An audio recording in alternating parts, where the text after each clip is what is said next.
TV KPM.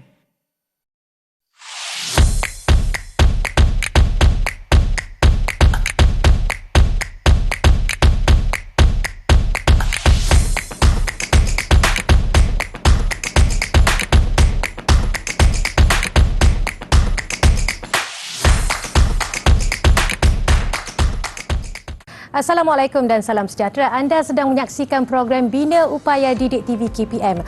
Program Bina Upaya, sebagaimana anda sedia maklum atau mungkin ada segelintir yang baru sahaja menonton program ini, merupakan satu program yang menelusuri kerjaya seorang guru sama ada terus mengajar di sekolah, menjadi pensyarah atau menceburi bidang pentadbiran.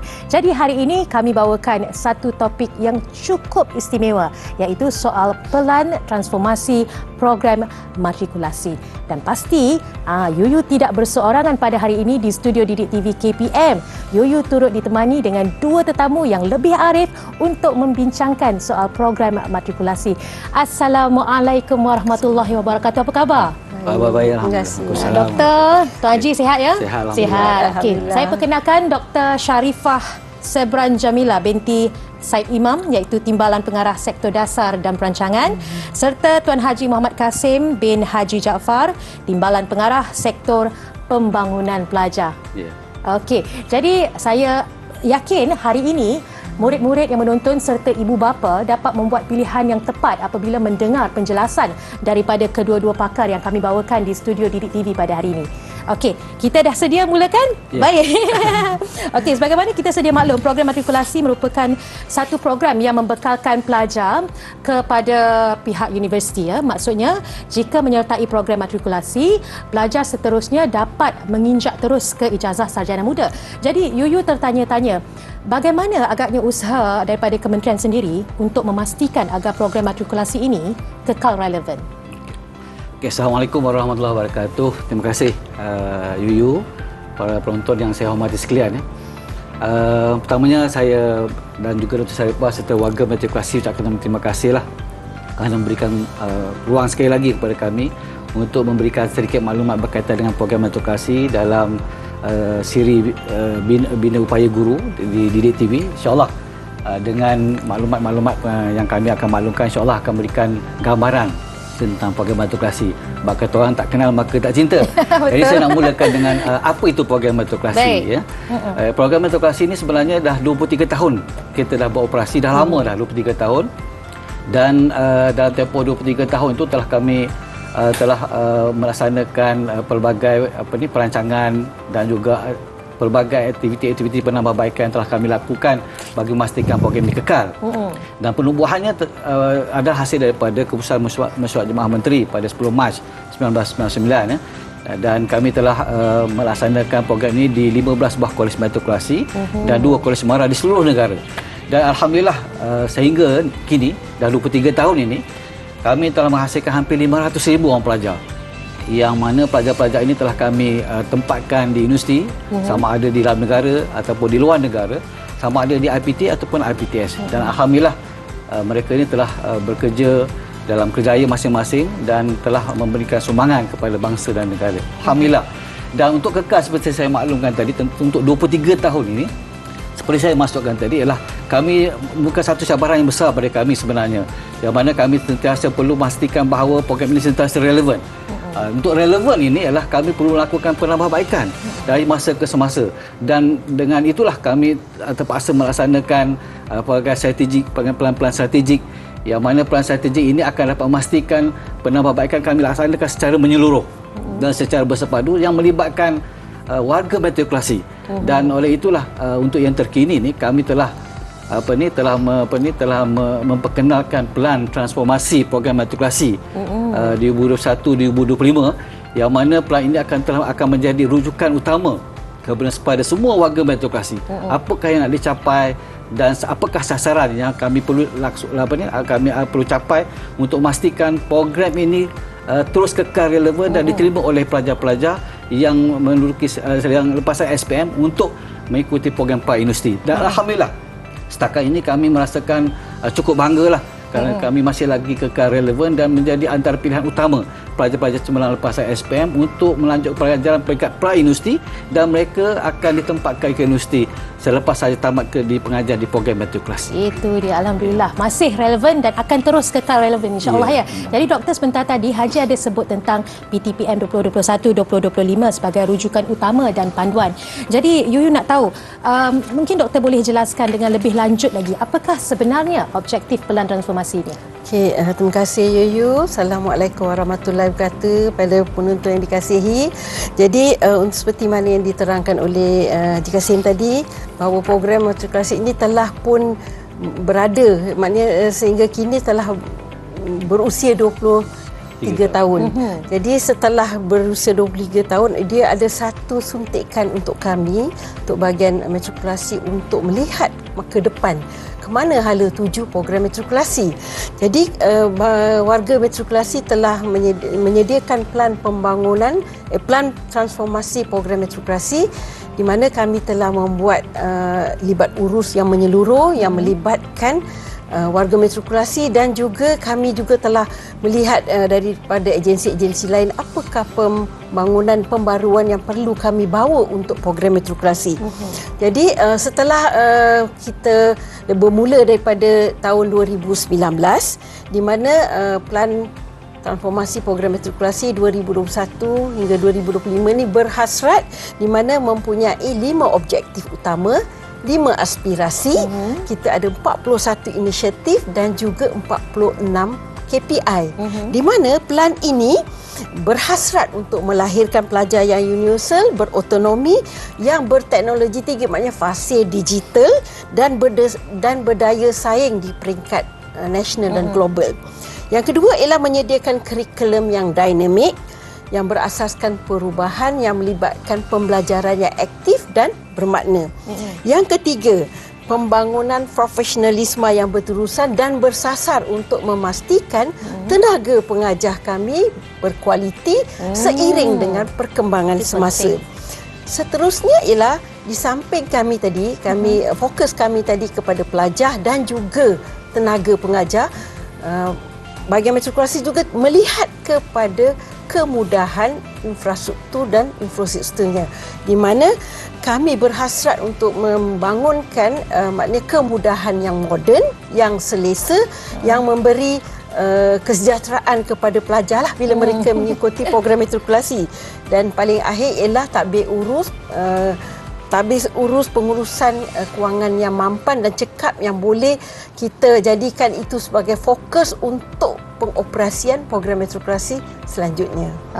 Itu dia penjelasan daripada Dr. Sharifah sebentar tadi. Sebenarnya dalam PTPM ya, Dr. Tuan Haji, ada satu perkara yang dipanggil roda PTPM yang menggariskan 5 aspirasi PTPM 2021-2025 dan juga 5 teras strategik. Kita akan bincang dengan lebih mendalam lagi selepas ini. Kembali lagi selepas ini.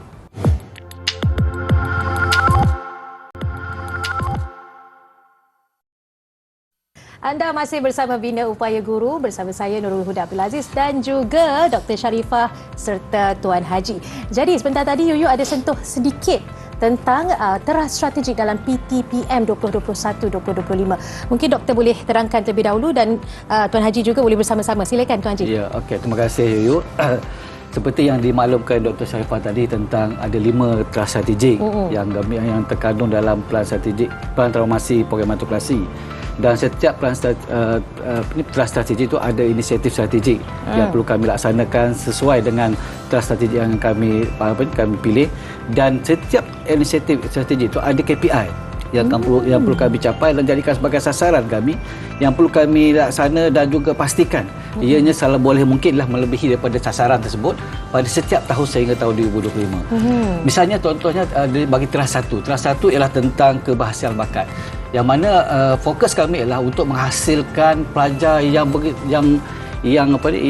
memiliki modal insan yang hebat, yang mana bukan sahaja kita nak menghasilkan pelajar cemerlang akademik, tetapi di peringkat pra-universiti lagi mereka bukan juga cemerlang segi asasiah. Jadi kami fokuskan kepada dua-duanya kerana kami merasakan bahawa inilah modal insan yang diperlukan oleh negara pada masa akan datang. Dan untuk mencapai sasaran teras ini, kami ada KPI yang kami dah tetapkan. Antaranya yang pertama ialah kami nak pastikan pelajar-pelajar kami mendapat sekurang-kurang 3.5 ke atas PNGK. Ini suatu yang cemerlang.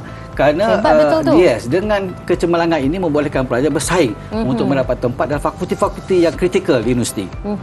Yang keduanya ialah kita nak pastikan bahawa pelajar terlibat dalam pelbagai aktiviti co-curriculum. Dengan pelibatan ini sudah pastilah mereka akan dapat memperolehi pelbagai nilai-nilai murni yang boleh dihasilkan hasil daripada aktiviti berkenaan. Dan oleh kerana kami nak menghasilkan pelajar-pelajar yang hebat di peringkat antarabangsa, peringkat kebangsaan, kami telah melaksanakan aktiviti-aktiviti yang berskala besar, iaitu dilaksanakan di peringkat kebangsaan, dan kami telah menetapkan sekurang-kurang 10 aktiviti peringkat kebangsaan yang boleh diikuti oleh pelajar. Selain daripada itu, dengan penghasilan bakat ini kita telah menetapkan bahawa dari segi kepasaran pelajar, yang mana tak guna kita dapat keputusan yang cemerlang dan dapat dari segi modal insan yang terbaik, tetapi pelajar ini tidak mendapat tempat di universiti. Sebab itu kami memastikan bahawa setiap tahun pelajar-pelajar ini kita akan follow sehinggalah ke universiti mendapat tempat di bidang-bidang yang mereka minati. Dan bukan itu saja, kita mengharapkan pelajar-pelajar ini mendapat tempat dalam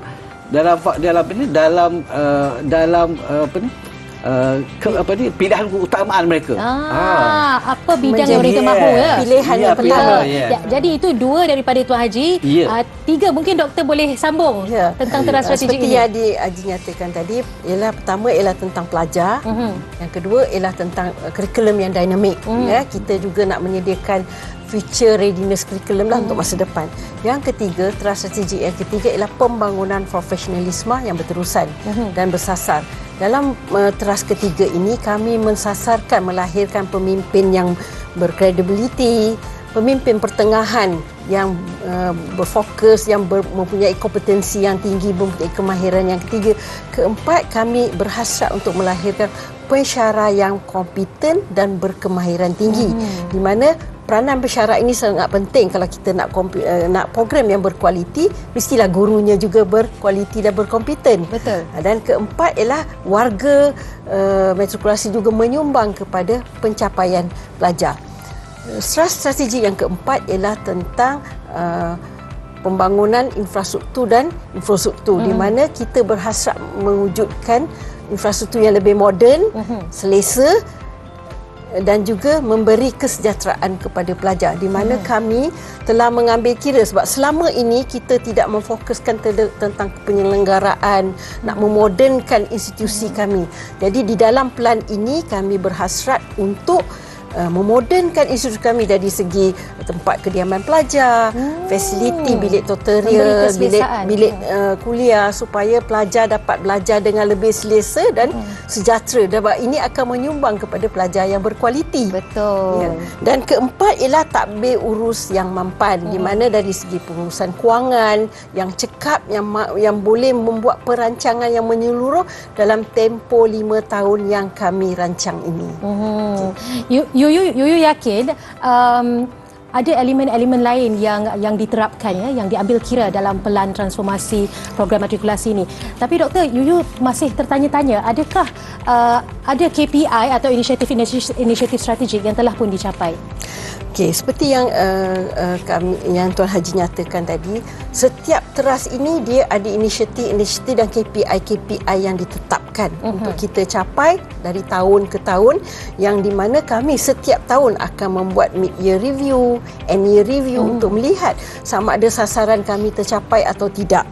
Jadi seperti yang dinyatakan oleh Tuan Haji juga tadi, sehingga 2021 ini kami telah mencapai 50% pelajar program matrikulasi telah mendapat PNGK, iaitu 3.5 ke atas. Ini adalah sasaran utama kami. Yang kedua, kita juga memastikan pencapaian keterampilan pelajar dalam juga aktiviti co-curriculum itu juga cemerlang seiring dengan pencapaian akademik. Seterusnya, kita juga memastikan bahawa 90% pencapaian sehingga kini, 99% pelajar program matrikulasi telah mendapat kebolehpasaran di peringkat dalam negara dan juga luar negara. Dan yang terakhir, kami juga berhasrat untuk mencari penajaan-penajaan dari luar untuk membantu pelajar-pelajar ini supaya mereka dapat melanjutkan pengajian dalam negara atau ke luar negara. Sehingga kini kami telah pun berjumpa dengan banyak agensi, antaranya ialah seperti Yayasan Bank Rakyat, Yayasan Pelajaran Mara untuk menaja pelajar-pelajar kita, terutamanya mereka adalah B40. Itu antara sasaran-sasaran yang telah dicapailah sehingga ini yang telah kita usahakan. Bagus inisiatif yang dijalankan oleh KPM bukan sahaja membantu mendapatkan tempat di Kolej Matrikulasi itu sendiri, malah turut berusaha untuk mendapatkan penaja-penaja yang berpotensi untuk murid-murid yang turut berpotensi menyambung pengajian ke peringkat yang lebih tinggi. Kita berhenti berehat seketika, kembali lagi selepas ini Bina Upaya Guru Didik TV KPM.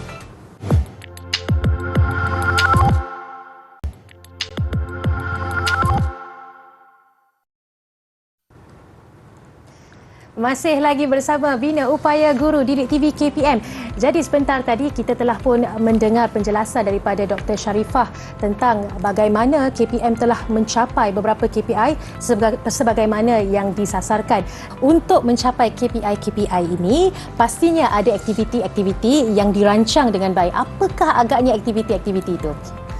Seperti yang dinyatakan tadilah, yang telah diterangkan dalam plan transformasi program matrikulasi, salah satu hasrat kami ialah supaya program ini diiktiraf di peringkat antarabangsa.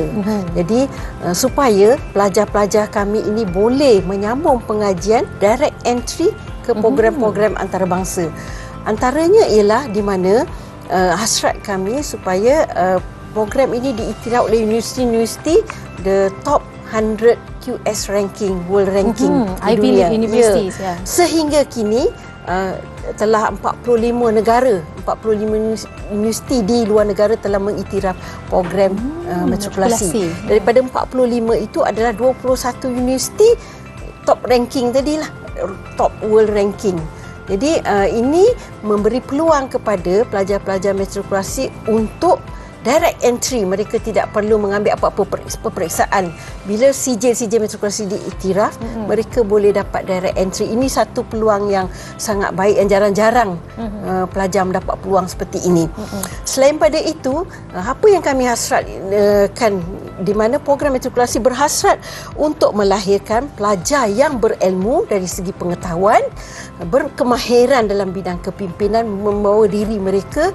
Mereka juga beretika, boleh rasional dalam mendepani perubahan-perubahan yang berlaku, dan mereka juga boleh bersaing di peringkat antarabangsa. Itu antara hasrat utama kami lah untuk melahirkan pelajar yang cemerlang. Jadi doktor dah nyatakan tentang aktiviti-aktiviti dan juga hasrat KPM khususnya bahagian matrikulasi. Yuyu nak dengar pula hasrat daripada Tuan Haji sendiri. Okay, terima kasih Yuyu. Seperti yang dimaklumkan tadi, apabila kita terangkan tentang plan transformasi tadi, menggambarkan komitmen kesungguhan kami lah bagi memastikan bukan saja program matrikulasi itu cemerlang, pelajar-pelajar kami hasilkan adalah merupakan pelajar cemerlang yang bukan saja menjadi rebutan kepada IPT di dalam negara tetapi juga di luar negara. Jadi bagi anak-anak pelajar dan juga kepada ibu bapa yang berada di luar sana yang akan menduduki peperiksaan pada SPM pada bulan Februari nanti, saya dan juga warga matrikulasi mendoalah supaya anda fokus dan terus kekal untuk meneruskan kecemerlangan di peringkat SPM. Dan insyaAllah nanti pada bulan Januari kami akan iklankan permohonan ke matrikulasi dan permohonan akan dibuka sehingga bulan April dan secara percuma. Mohon secara percuma secara dalam talian, dan insyaAllah kami akan memastikan anak pelajar yang bersama dengan kami untuk kita sama-sama menuju kecemerlangan, bukan sahaja kecemerlangan di program matrikulasi, kecemerlangan anak-anak pelajar, dan juga insya-Allah akan membangun menjadi tenaga kerja yang dihasratkan, yang diimpikan oleh negara pada masa akan datang. InsyaAllah, insyaAllah semua hasrat sebagaimana yang telah digariskan oleh KPM boleh dicapai dengan perancangan dan aktiviti-aktiviti dirancang dengan baik agar program matrikulasi terus unggul sebagai antara program yang membawa pelajar-pelajar menjadi cemerlang sebagai wadah perjuangan KPM. Jadi sebagaimana yang kita sedia maklum, 5 teras strategik program ataupun pelan transformasi program matrikulasi sebentar tadi adalah: pertama, keberhasilan bakat; kedua, kurikulum dinamik; kemudiannya pembangunan profesionalisme secara berterusan; infrastruktur dan infostruktur moden; serta tadbir urus dan pengurusan kewangan yang mampan. Saya yakin jika program matrikulasi ini dikembangkan dan dapat menarik lebih ramai pelajar untuk menyertainya.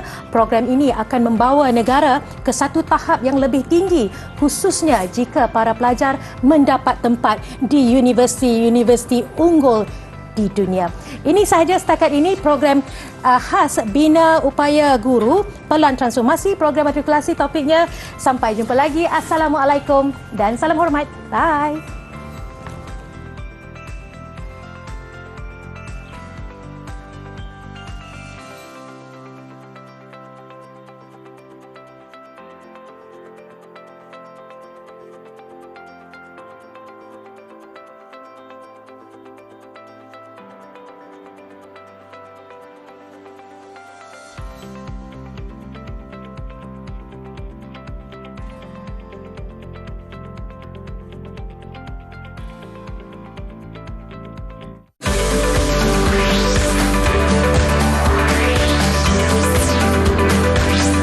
Didik TV KPM